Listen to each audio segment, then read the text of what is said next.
Amili Visari a toujours eu la tête dans les étoiles comme ses ancêtres, les San d'Afrique australe. Aujourd'hui, âgée de 24 ans, elle initie les élèves de la région et les visiteurs à la manière dont les San, peuple autochtone, lisaient le ciel nocturne. Elle est guide en astronomie.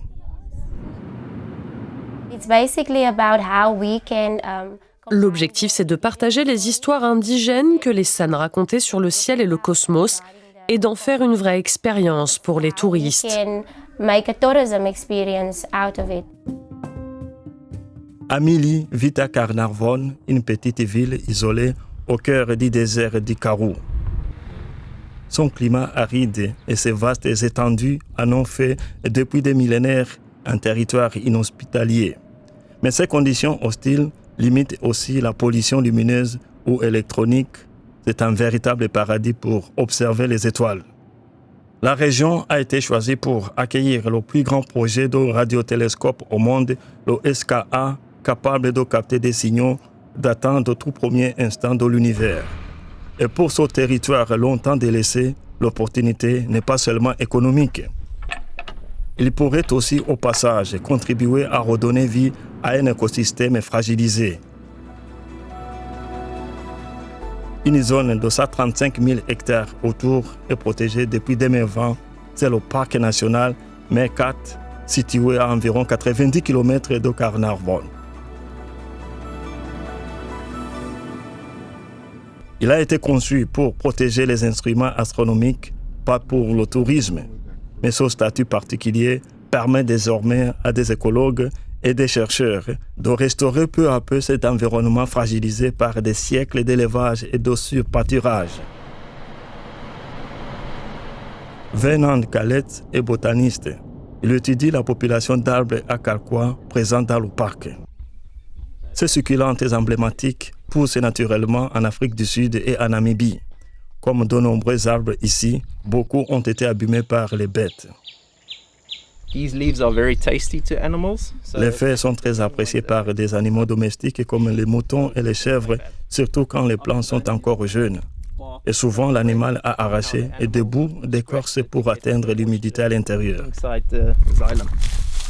Afin de redonner vie à cet écosystème, le réseau sud-africain d'observation de l'environnement auquel appartient Khaled travaille main dans la main avec SANParks, l'autorité publique chargée de la gestion du parc. Autrefois, la zone abritait des rhinocéros noirs et plusieurs espèces d'antilopes. Aujourd'hui, les animaux y sont rares. Mais Hendrik Marga, le gestionnaire du parc, a d'ambitieux projets. On fait un suivi de la végétation pour savoir combien d'animaux on pourra réintroduire. On envisage de ramener l'oryx, le bubale roux, le springbok, puis plus tard l'élan. On pourrait commencer les réintroductions dès juin ou juillet 2026. Depuis qu'il surveille la végétation et la faune grâce à des caméras dissimulées, Marga a observé une hausse du nombre de koudous et de springboks. La population d'oiseaux s'est également enrichie, notamment autour des petites mares. On a compté entre 18 et 22 couples reproducteurs d'aigles noirs dans le parc. C'est énorme et très encourageant pour les oiseaux et pour la biodiversité en général. Il y a environ 200 millions d'années, le Karoo était entièrement sous l'eau. Aujourd'hui, les sécheresses peuvent durer plus d'une décennie. À la fin du XVIIIe siècle, les colons européens y ont planté des espèces d'arbres exotiques qui ont bouleversé la nappe phréatique et accentué l'érosion des sols, entraînant une perte massive de biodiversité. Hendrik Marga et son équipe s'emploient donc à éliminer les espèces envahissantes, un travail qui prendra sûrement plusieurs décennies d'années.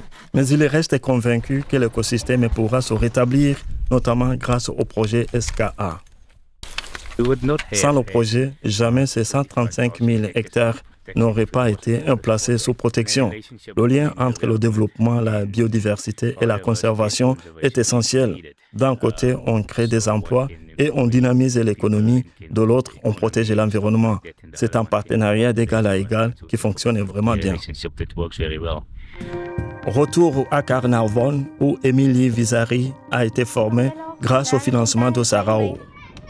l'organisme public qui supervise le SKA en Afrique du Sud.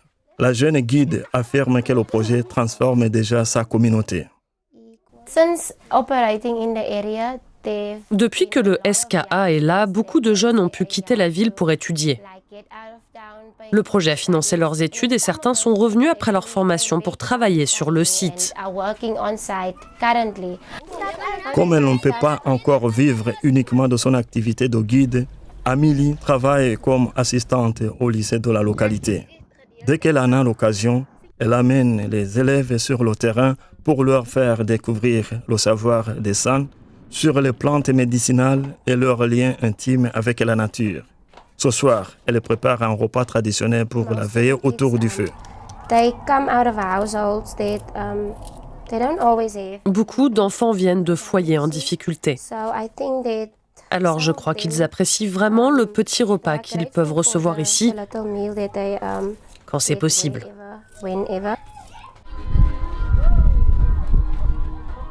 Ici, sous la voûte céleste, la communauté se reconnecte aux traditions des San. Danser et chanter lors des nuits de pleine lune ou de nouvelle lune était une manière d'invoquer la bienveillance de la nature. Ils voyaient la nature comme un bien à protéger, à préserver pour eux-mêmes et pour leurs enfants. Le rêve d'un avenir meilleur d'Amélie prend forme au croisement entre l'héritage ancestral et les efforts actuels de protection de la nature sous les mêmes étoiles.